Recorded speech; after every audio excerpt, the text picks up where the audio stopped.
కుంభరాశి వారికి తిరిగి వారి యొక్క టైం వాళ్ళకి వచ్చింది.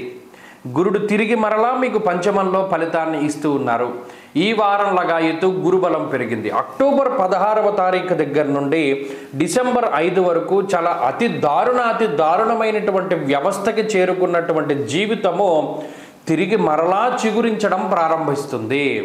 అయిపోయింది వీడి పని, లేదా వీళ్ళ పని అయిపోయింది, ఇంకేం చేయలేరు, లేకపోతేనేమో ఇలా అనేక రకాల మాటలు వినబడుతూ ఉంటాయి. కృంగదీసేటువంటి మాటలు వినబడుతూ ఉంటాయి. మీ మీద లేనిపోని నిందారోపణలు జరుగుతూ ఉంటాయి. మీరు చేయనటువంటి వాటిని మీరు చేశారో అని నిందిస్తూ మిమ్మల్ని ఇబ్బంది పెడుతూ మీరు కనబడితేనే వాళ్ళు ఏదో ఒక మాట అనేటువంటి వాళ్ళు ఉంటూ ఉండి చాలా దారుణంగా మొహం దాచుకునో, లేకపోతే వాళ్ళకి కనబడకుండా వెళుతూ ఇలా భయానకమైనటువంటి జీవనాన్ని అనుభవించినటువంటి కుంభరాశి వారికి తిరిగి ఒక్కసారిగా విజృంభించేటువంటి అవకాశం వస్తోంది. ఏమండి కారణం? దశమంలో రవి దిగ్బలయుక్తుడై ఉన్నాడు. కుజుడు దశమంలో దిగ్బలయుక్తుడై ఉన్నారు. గురుడు పంచమ భావంలో ఉన్నారు. అర్ధలాభం తదైశ్వర్యం స్వకర్మ రతిహర్షితం అన్నది శాస్త్రం. ఏది పడితే అది బంగారంగా మారడం, ఇప్పటి వరకు ఏది చేస్తే అది మట్టిగా మారుతూ ఉండడం. క్వైట్ ఆపోజిట్గా ఒక గ్రహమే మార్చగలదు. ఎంత వెలుతురుని ఇవ్వగలదో అంత చీకటిని గ్రహం ఇస్తుంది. అలాగే జీవితంలో కూడా. కాబట్టి కుంభరాశి వారి యొక్క స్థితిగతులు మారాయి.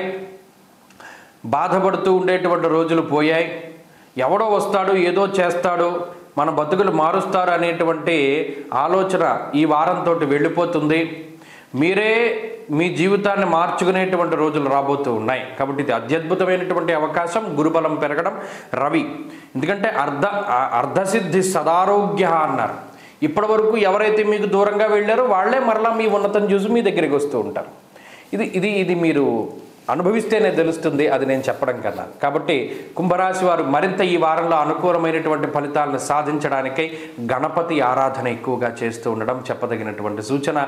ఈ వారంలో కలిసి వచ్చేటువంటి రోజు మంగళవారంగా చెప్పవచ్చును. అదృష్ట సంఖ్య 9, అదృష్ట వర్ణము ఎరుపు. తదుపరి మీనరాశి.